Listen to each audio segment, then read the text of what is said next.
Okay, our distinguished panelists are all here. They're all great deal makers, all representing top of their class. And I'd like to ask them, you saw the slides that I presented in the beginning. Do you think that there is a problem? And if there is a problem with the financing for Australian startups in order for them to scale globally, what can be done about it? And let's just go down the line and get everyone's perspective on this. So hi everyone. Hello, my name is Nikki Schwab, co-founder of Startmate and Blackbird Ventures. I would say there's a problem, but there's a couple of ways to look at it. So the $111 million is Australian venture capital invested in Australian companies, and I don't think I think what matters is, do startups get capital or not? So Atlassian's $150 million round is not included. Campaign Monitor's $250 million round is not included. BigCommerce's $40 million round is not included. So if you add all that together, you get a lot larger number. So that's all happening at the late stage. At the early stage, at Startmate, so we invest in 8 companies at a time in each class. Half of those companies go on to raise $1 million each in a seed round. But interestingly, at that seed round level, half comes from Australian investors and half comes from US investors. So folks in Silicon Valley that don't really care that you're Australian, but do care that you have this ambition to be the best in the world. So even at that seed stage, I would argue that with the advent of AngelList in particular, the market is becoming more global, not local. And at the late stage, it's definitely global, not local. And then there's this awkward gap that we're hoping to fill, and some other members of the panel are hoping to fill between kind of this $1 to $10 million range. I think that's really where it is fundamentally broken. Peter? Yeah, hi folks. My name is Peter Quinn. I'm from Singtel Group and Optus. I look after corporate VC and tech M&A for the group. Yes, I mean, I think it's clear that there is an issue with funding availability here in Australia. What we've sought to do is try to help that along. Our charter is not just to make investments in early stage Australian tech startups, but also to bring along, other members of the corporate community. So if we talk about, funding being an issue here, and some people also call it a dearth of funding. And Rebecca, when you show us the slides in comparison to the rest of Asia, it's almost an embarrassment, really. We believe and we feel that if we're able to encourage other corporates to, participate in the space, both from a funding perspective, but also from a sales perspective, which sometimes is just as important as funding, it'll help to build the startup community here in Australia. So, what we look to do is not only make investments, encourage other corporates to come and join in, but also do other activities to help to build the community here in Australia as well. Tony? Thanks. In terms of where we are today and where we'd like to be in 5 years' time, I think clearly all of us have a vested interest in saying over a period that there's going to be much more significant funding developed for venture growth stage companies out of this market. So I think we're on a journey, that the numbers that we see today are not sufficient, they're not significant enough, that it's a journey that requires consistent performance, a little bit of patience, performance both from a point of view of the venture capitalists here who are delivering returns to their investors, and performance from companies delivering great outcomes. And I think it's not going to happen overnight. It's a consistency of that performance from both sides there, but also a consistency of policy that we haven't had. Unfortunately, there is no overnight solution to any of this. So I think it's a degree of patience required on all elements of the equation, and hopefully we all can be part of that too. Okay. Daniel, representing our crowd financing. I am. Our Crowd Australia, we've recently launched in Australia, and we are crowdfunding for sophisticated investors. So thankfully, regardless of a few earlier comments, there's no illegality at all. No one's going to go to jail investing on our platform, and we're hoping for some government policy which will be more supportive of the crowdfunding space. The CAMA recommendations being hopefully enacted. In terms of Australia, I've been working actually abroad in the UK for the last 4 years, And I'd been raising a lot of money in relation to the UK schemes, which are very attractive for UK investors, very handsome tax concessions, 30% tax concessions. So that really stimulated an amazing industry in the UK. And coming back to Australia, I wasn't exactly sure what to expect, because 4 years ago there wasn't a lot of a VC startup space, at least not that I was aware of. So coming back, I'm actually delighted. I think these sorts of events and people collaborating and the ecosystem is very optimistic and very positive. And it feels like the hallmarks of something moving in the right direction. So yes, the numbers don't look that flash. Hopefully things like crowdfunding, as earlier suggested, things like IPO, there's other avenues to hopefully raise funding and fill that funding gap for startups. Kurt? Well, I'm a lawyer, so I'm actually here to arrest Daniel. Yeah. I think that the question was, is the model broken? I don't think that the funding of startups in Australia is mature enough to call it broken. You know, it's maturing. My personal opinion is that the venture capital market competes against a very efficient stock market, the fourth deepest capital market in the world. That makes it quite difficult, because the people that would put money into venture capital funds find investment opportunity in the stock market, you know, and the people who are reaching out to venture capital funds can also reach out, in some sense, to the people who would also back venture capital funds. So if you're looking about fixing it, I am from the Matt Barry School of Thought, is that the ASX is the answer, and that the role that venture capital has to play is to find the companies that are worthwhile of public investment and taking them as early as possible and as far as possible, and then turning them over to what we have is a very efficient market. The reality is it's very easy to list in Australia, and hopefully it gets easier. And hopefully, you know, crowdfunding is supported by something like the ASX that has a lot of political support. You know, if the ASX says this is a great idea, the likelihood is that that's going to carry a lot more weight than you know, people like us actually getting up here and saying that. So, me, I hope that the public market supports startups, because that's where we're actually going to tap into a huge amount of wealth that can turn Australia into a proper startup capital and not a backwater. And from your perspective, I think you're part of the solution, right?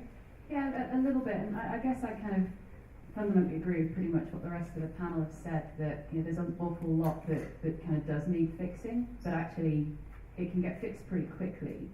And I can see that trajectory of change, all that needs to happen over the next, you know, sort of 6 months or so is 1 or 2 extra things for startups to get excited about, and things like, you know, crowdfunding for equity, fixing ESOP once and for all, which we keep hearing is going to happen soon. Keep my fingers crossed for that one. But if those couple of things happen and then we get a bit more traction, I think actually that we can fix those problems pretty quickly. But the other thing that I'm starting to see an awful lot more of, and some of the guys mentioned it before, is it doesn't matter whether the VC money came from Australia.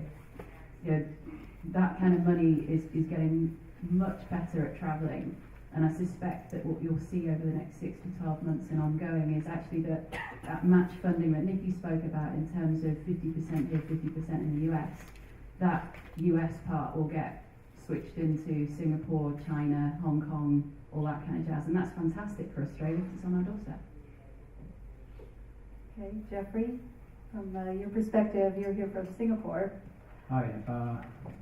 So I run a venture capital firm in Singapore. We invest in Southeast Asia mainly, and so I'm probably the only one here that has not much experience in Australia, although I'm an advisor to one of the seed funds here in Sydney. I've worked and lived in the US, in China for a bit, and then have done VC investments around the world. So, and I'm Singaporean, so I can tell you this: from the moment I came today till right now, you guys have a lot going for you. I don't know how much you know about Singapore or what Singapore has been doing, and I kind of know why certain things happen, you know, the way it is, but it's sort of like formulating in my head. So I can tell you there's a few things. Number one, it doesn't matter how much money locally.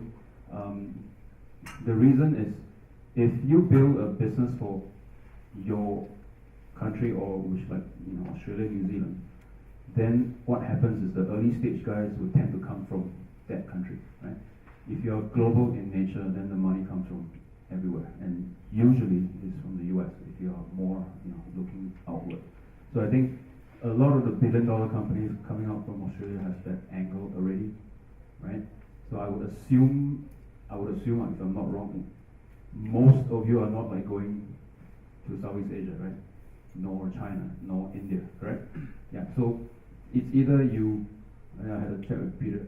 It's either you go straight to the US or you conquer Australia and then go straight to the US, right? You're not distracted by many things, right? In Singapore, 80% of the startups are distracted by Southeast Asia,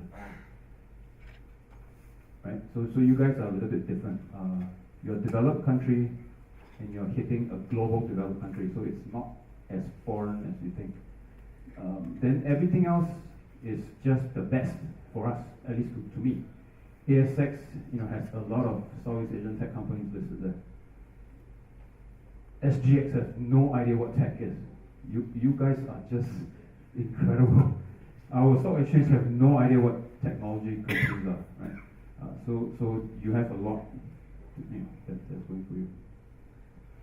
Okay, that's interesting to have your perspective on that. I'm just curious that so many of the Australian startups, they do head for the U.S. markets. That's their first market that they look at when they're looking outside their home market. What about China? I mean, should they be looking more closely at China since it's a lot closer to their neighborhood and it's a huge market and fast growing?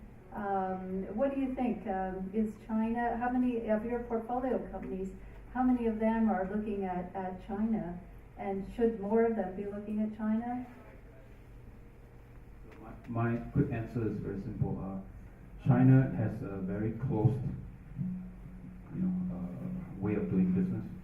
So there's only I don't know how many of you are Chinese, like mainland Chinese, but there's only a few.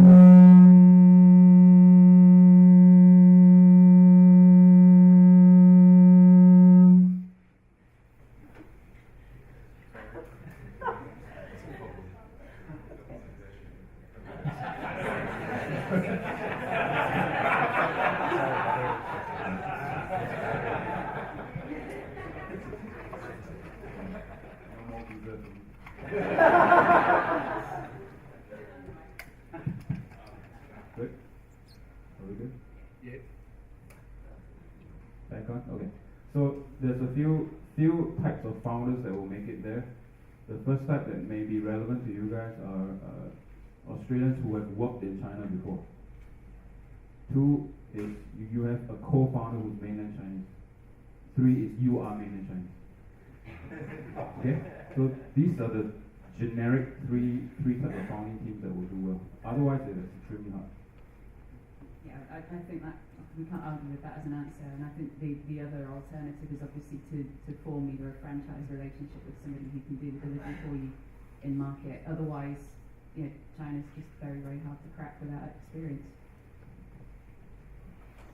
I've got portfolio companies I've invested in, an angel investor, and who have worked out of Southeast Asia and the Philippines and really struggled with constantly going to China. That opportunity is huge. Probably what I learned the most in dealing the cultural differences. I'm general counsel in a solar company. We import solar. We bought over $100 million worth of solar panels from China, and it's an extremely different relationship management and a relationship initiation process. And so I presume that would also apply whether it comes to capital or business transactions. And I think that's for Australian. I would imagine for Australian companies to succeed, it's about being more aware of that and making a big investment in being able to be very good. Maybe that is the answer. Is like Jeffrey said, it's one of the three criteria. Unless you have a very strong connection to mainland China, that opportunity may be quite hard to crack. China's an interesting one for our crowd. So our crowd is based in Israel. About 80% of the technologies are Israeli based, but we have over 5,000 investors globally, covering 30 countries. So through the crowdfunding benefit is not just about being able to raise funds, it's about being able to crowd build. So because it's sophisticated investors, they need to at the moment be high net wealth, so they're an excellent network to use to help the businesses get to the places they need to get to. So we've had some joint ventures in China. We co-ventured on a deal with Li Ka-shing, which was fantastic for us. I mean, it doesn't get much more prolific than him and Horizon Ventures. But in terms of penetrating China and in terms of getting a proper functionality there, it's something even we're working on. We're currently a headcount of about 70 across the US, Europe, Israel, and we're now moving into Hong Kong as well as Australia, of course. So China is a bit of an enigma, but an exciting one, and one that we're trying to activate for our network of portfolio companies and investors.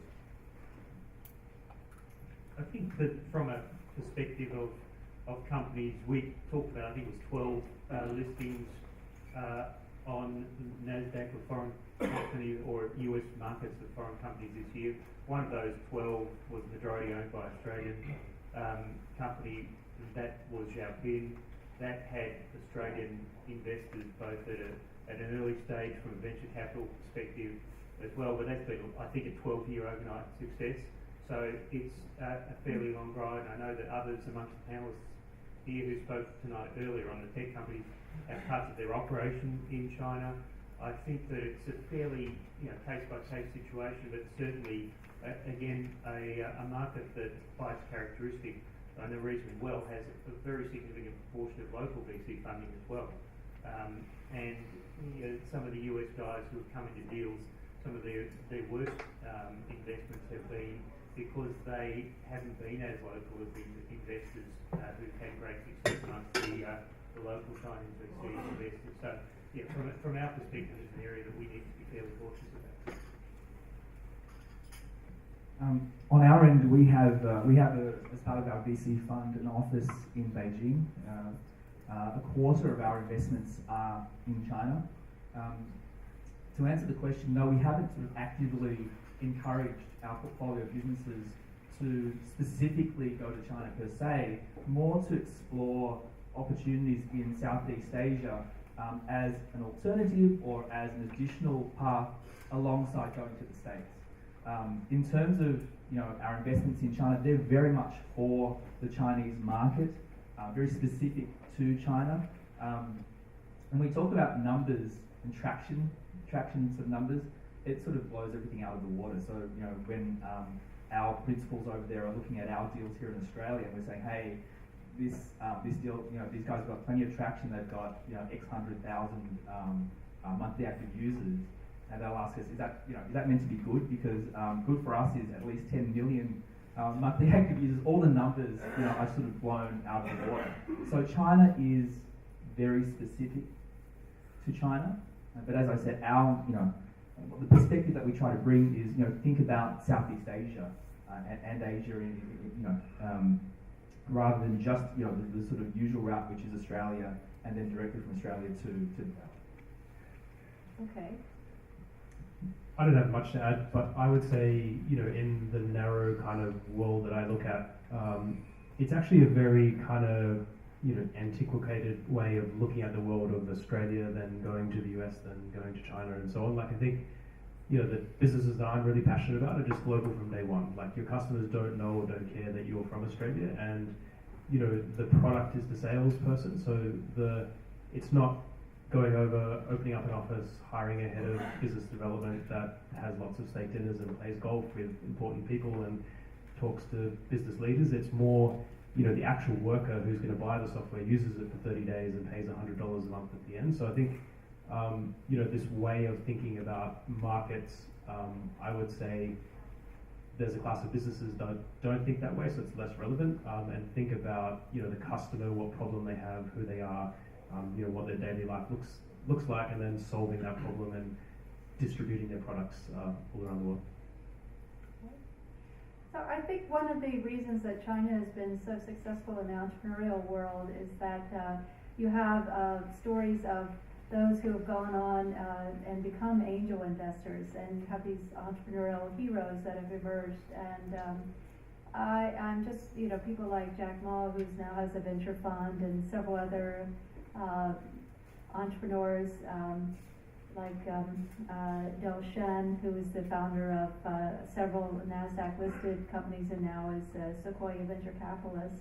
And I'm just wondering, what's it going to take before Australia can kind of get on the same page as that and have these entrepreneurial heroes and people that encourage the next generation to come up and and maybe even become angel investors themselves too. Yeah, I can say, both at StartMate and Blackbird, that's exactly the core value. So most of our money comes from the founders of technology companies like Atlassian, Campaign Monitor, Redbubble, Aconex, lots and lots of others. So those founders are investing in the fund, they co-invest in investments we make. They not only invest their money, but they're investing their time. So Blackbird and StartMate is this network of founders who want to invest capital and time in helping the next generation succeed. Tony from SquarePeg can talk about the similar dynamic that those guys have. So I think that's what's really exciting to me. There are all of these great successes, and this time around, the entrepreneurs are interested in recycling their time and their capital to help out the next generation. And I think also people underestimate the number of great success stories that we have at Retail Me Not is a $1 billion NASDAQ listed company. Atlassian's $3.3 billion, Campaign Monitor, Envato would be near a $1 billion company, Freelancer, so on. So there's, in my mind, 20 of these great success stories that, I think Atlassian is a well-known story now, but there are a deeper sort of bench of stories that are untold. I completely agree with what Nikki has said. I'm sure Tony has a bit to say from a SquarePeg perspective as well. I mean, for me, if I compare it, for example, to the Singaporean market, I spent half my time here and half in Singapore. Singapore is not at that point yet where you have, unicorns and people, who have had big exits and are going through and reinvesting their money as entrepreneurs who have made it through the other side. There are a few, but it's certainly not at the stage that Australia's at, where you have your Atlassians and so on and so forth. So I think even beyond that, we have folks that have gone through from that first .com wave as well, and there are many examples of those folks coming back and reinvesting into the community. Such as, who comes to mind? Well, the folks at SquarePeg. Yeah, sure. The majority of our LP money is from founders. We're at a really different stage of development from the US market. We don't have the benefit of long-term endowments supporting venture money that's been a major source of many decades. We're at a very early stage. What we need to develop and what we're trying to contribute to is an asset class that has much more broad support than high net worths, than founders, and once we develop some successes, hopefully, we then encourage a broader investment, and Matt was talking about this a little bit in terms of an asset class. I think it's important for us. We certainly want our investors to be aware of the risks and reward involved in venture investing. At the moment, it's a very small community that is focused on contributing both their time and their money, and broadening that asset class through education is really important, and through good performance. So it'll take time, but that's exactly the model that we're building. Not sure I have too much to add to that, but I still think there's a bit of a mystique when it comes to venture capital in Australia, and almost a bit of a dark art. People are very, very fearful of it. I mean, the figures up earlier. The figures up earlier kind of made me laugh. That I go out and speak to a lot of investors, and they say, my money feels a little risky for me. I'm more comfortable with a property investment. And then you look at the amount of money that's being thrown on a roulette table, and you wonder, the people actually calculating what risk means. In terms of some of the amazing mentors in the market, our business outside of Australia has some amazing people we're involved with. Some of the deals we've co-ventured is with Peter Thiel and Eric Schmidt from Google, and Mort Myerson, and all sorts of amazing people. In terms of Australia, it's the kind of culture which we'd love to be able to replicate here.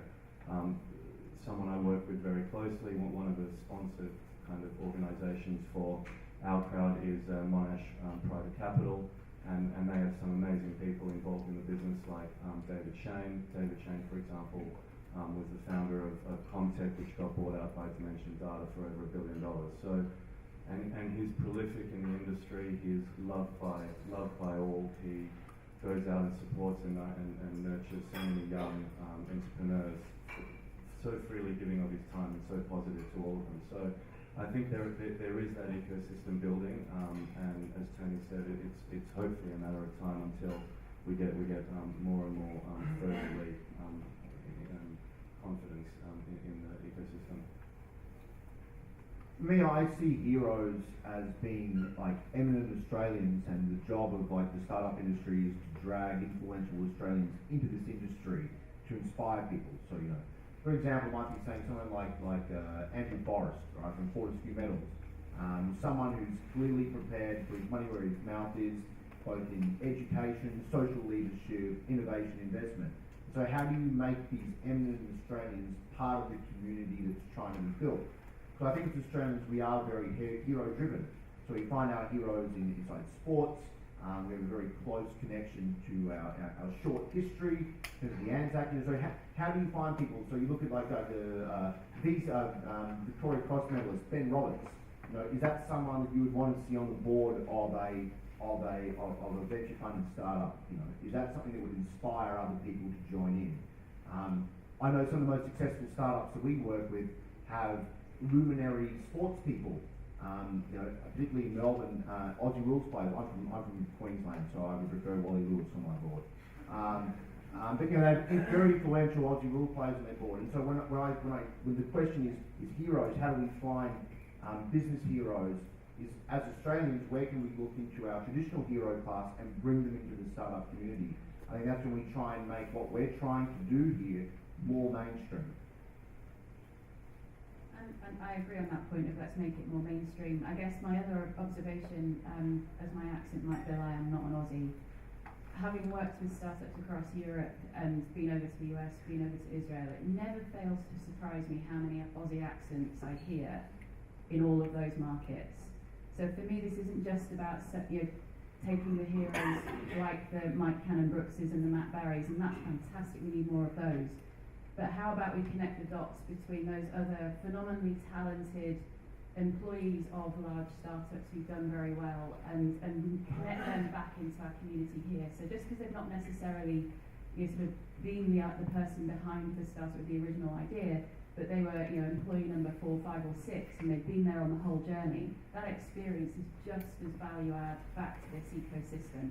And being brutally honest, I think for myself and Bennett in particular, coming from a startup program or an investment class program in seed stage, Telstra and Optus and Singtel have an important part and role to play in making that happen. So we connect the dots from some of the startups and great businesses that Telstra is working with in the Silicon Valleys and the Londons and the Swedens and the Israels of this world, and bring all of that value add back into the Australian ecosystem and help connect the dots.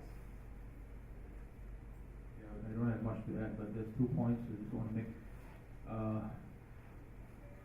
It's in the founder's DNA to contribute back, so I don't have to explain why they will. So you don't have to worry about that. So the only thing is, please remind them there's something going on here. So the big boys will move to the US and then they will be starting to invest in friends there. So you guys just need to remind them that something is happening here too, and then they will cut off some of their money here. So we saw Peter's slides at the beginning, looking at the amount of money going into horse racing and into VC, and can VC money get decent returns here in Australia, and how do you think it compares to the kind of returns that they could get from investing in other markets in Southeast Asia or in China or in the US? I mean, what are the venture capital returns here? What is the hope for venture capital here in Australia in terms of returns in comparison to other markets? I'll start holding the microphone. I think that the return from an asset class, when you look at the number of large companies that have been created, and we've mentioned them all, the returns are phenomenal. I think that the issue that has persisted is that and those returns haven't accrued to Australian investors in large part, they've accrued to offshore investors. And as Matt said, a lot of the companies have been funded on a different basis, funded on a bootstrap basis, with capital often coming in on a secondary basis. But I've got no doubt that the asset class can and will produce extraordinarily good returns. The proportion of institutional money invested in Australia into venture capital is de minimis, and our job as managers of other people's money is to prove that the asset class is one that is viable and deserves a significant part of allocation from long-term institutional money. And that's the question that will develop over time. It's a question that will come with performance, but there really is no institutional money allocated to venture capital in this market. Jeffrey, what's your view? You do a lot of investing in Southeast Asia. What's your view of what's the best market for returns in startup investing? Best market.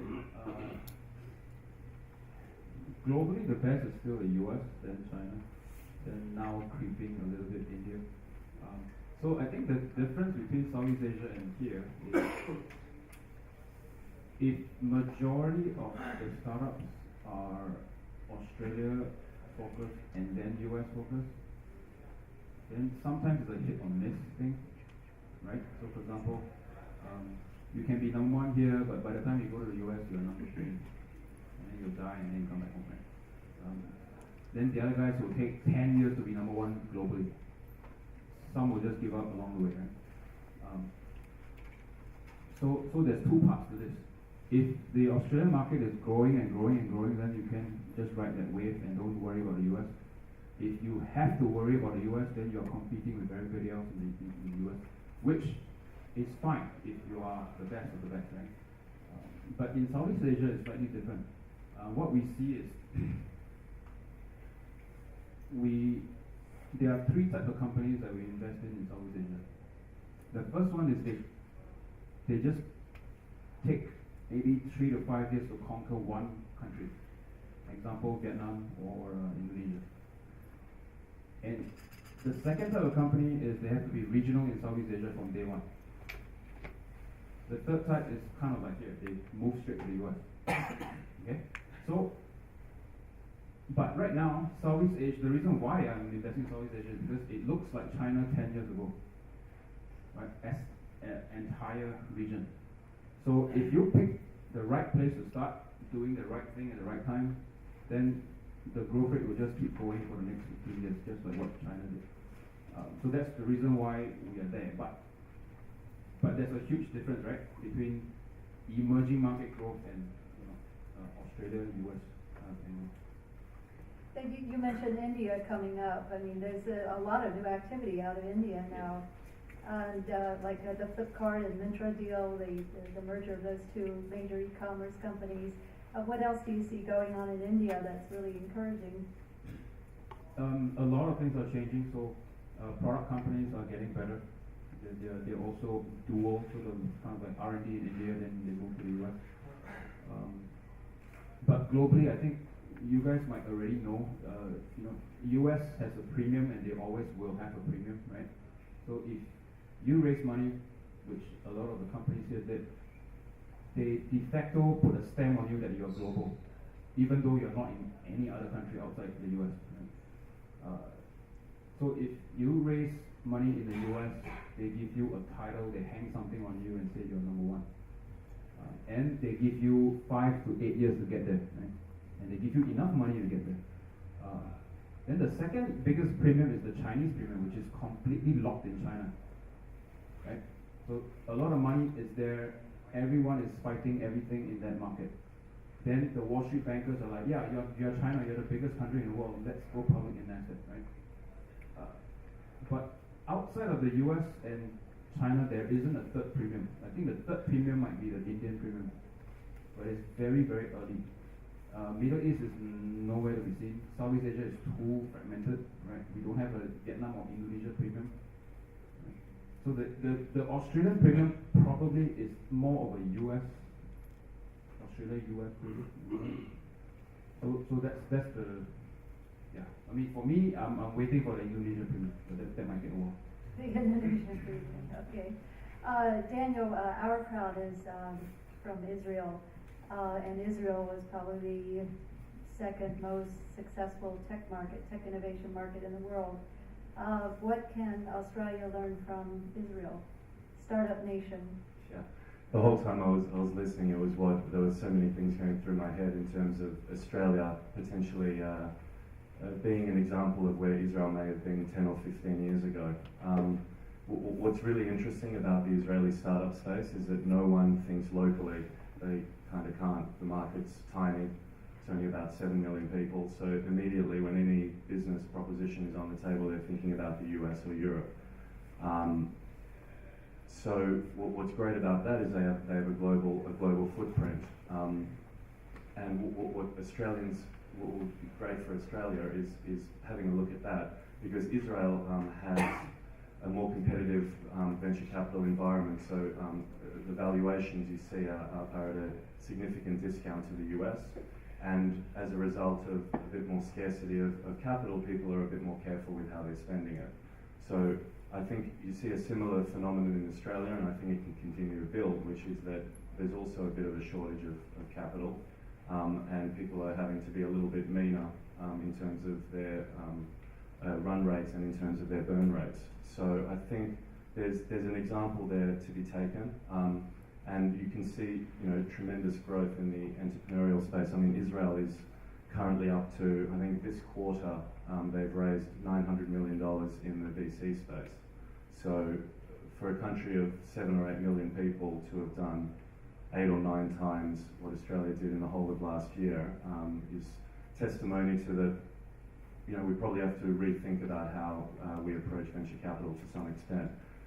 But I do think that the US valuations we're seeing at the moment are particularly robust.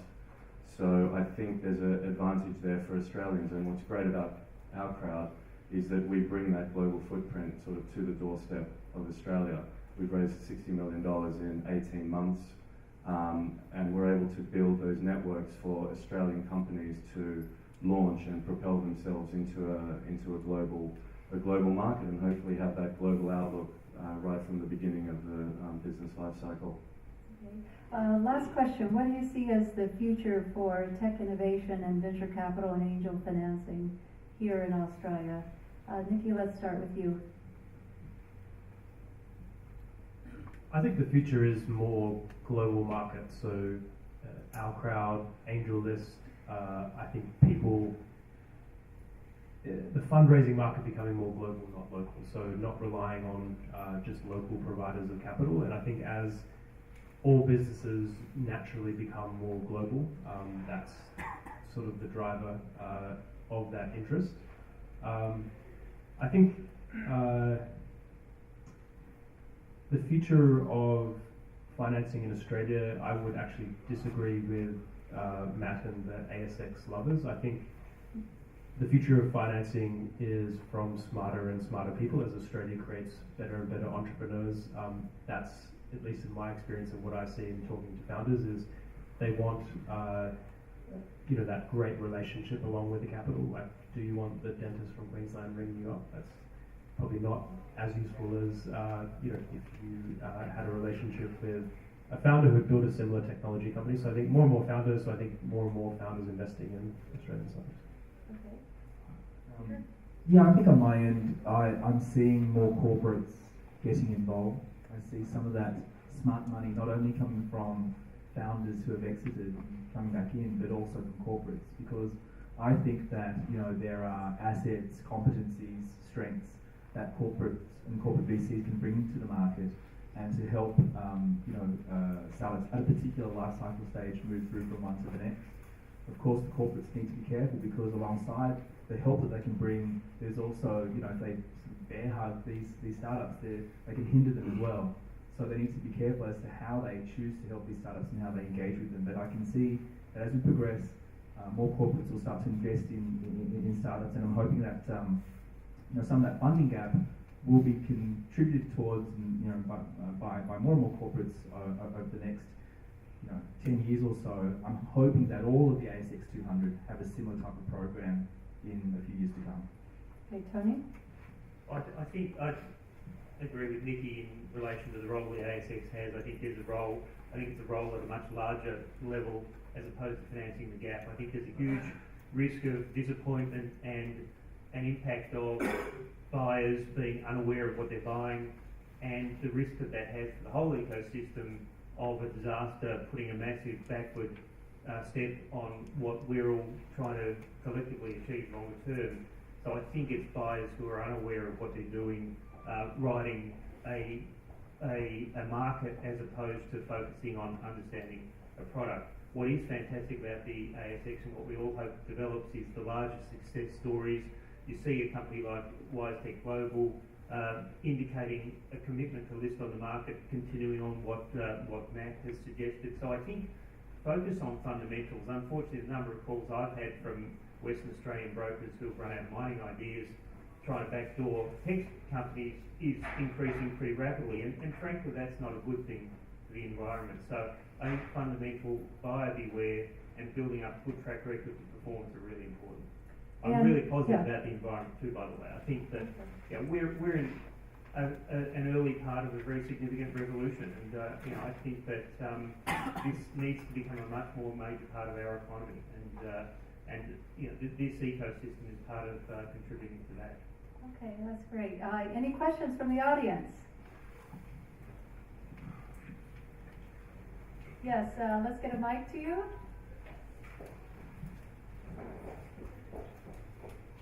And please identify yourself. My name is Fran, and I am working virtually to build a new product. I won't give any much more details, we just started. My question to you is, would you recommend any startup giving ordinary shares when you're just starting to raise seed capital?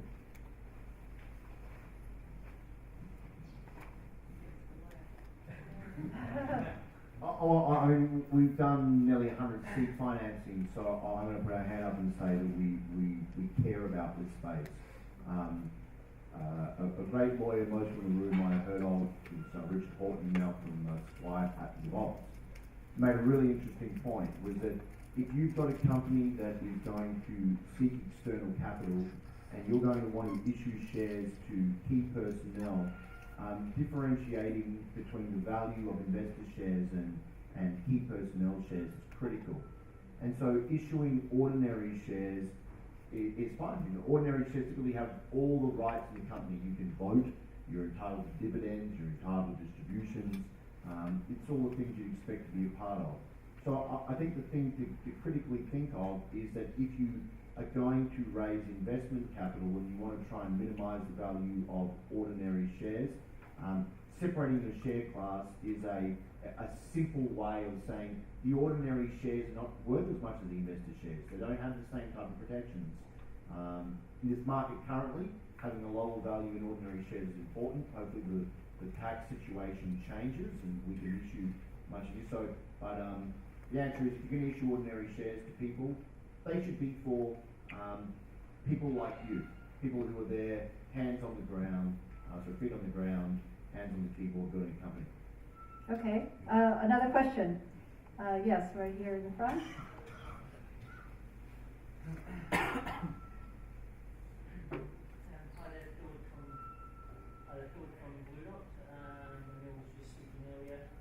One of the things that we found when we go around the Australian VC market is a surprising fragmentation of venture capital institutions based on their mandate. So you have venture capital institutions that will say, well, we'll invest to a valuation of $60 million or $10 million, not a cent over, and they fragment on every single possible factor they can find. When you look overseas, there is no fragmentation. Funds will say, we'll look at anything that is a good deal. Why do you think that it is so, that they're so fragmented? And how do you justify such a fragmentation in a market that has so little VCs and that are trying to specialize in such a manner? And we don't have a mandate, so what you'll often find, and we often find in our discussions where we've co-ventured with US venture partners or venture capital players and they don't like a deal, they usually give a reason that there's a mandate restriction or something. So often it's actually not true. And I think that part of the problem, it was touched on before, in all seriousness, about mandate restriction comes with having matched funding. And matched funding gives very significant restrictions. Again, we, from a Square Peg perspective, have chosen to neither have fund restrictions nor matched funding for the reasons that flexibility and alignment are key to us. But mandate restrictions are the nature of raising money. They are real. It's unfortunate, but they are exacerbated by having matched funding from the government. Okay. Actually, let's just get in another question really quickly.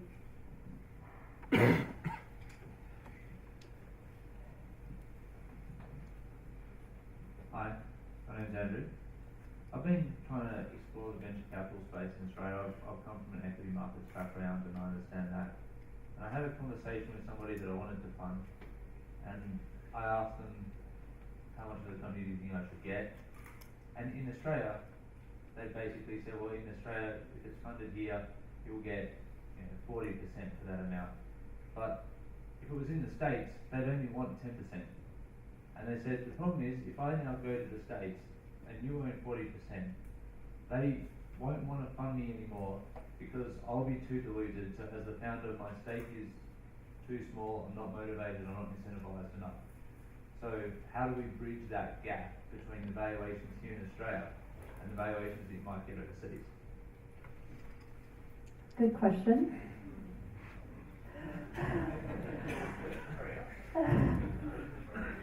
I don't know if I can support the thesis, because what we're seeing is not necessarily that at all. We're not finding that people are willing to give up that larger portion of their business anyway, and we don't really want them to either. We'd rather take the smaller participation and, as you suggested, make sure that they're properly incentivized to push in the right direction.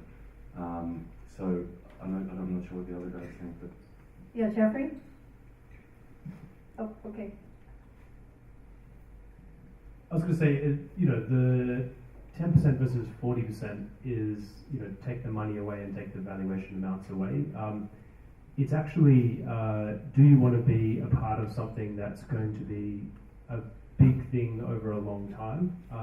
I think if an investor, and if you're giving up 40% of a company in an initial kind of seed financing, then it just predetermines that if you show any kind of modicum of success, then you're going to say yes to the first acquisition offer at 10 or 20 million, start again, and not make the same mistake of giving up 40% equity.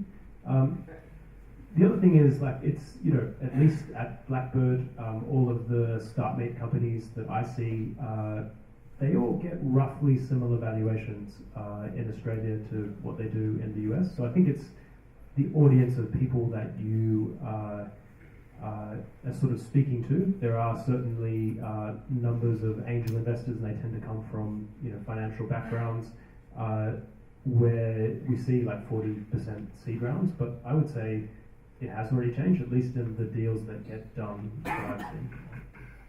Jeffrey, did you want to add? So if you're already talking about 40% or more, there's a few reasons. One is the investor don't really know what they're doing, or the founder don't really know what they're doing, right? Because he didn't ask around. Right? So it happens a lot in new ecosystems. So it could probably because certain ecosystems are new, that's why people don't know what's going on, right? So where we invest, for example in Myanmar, right?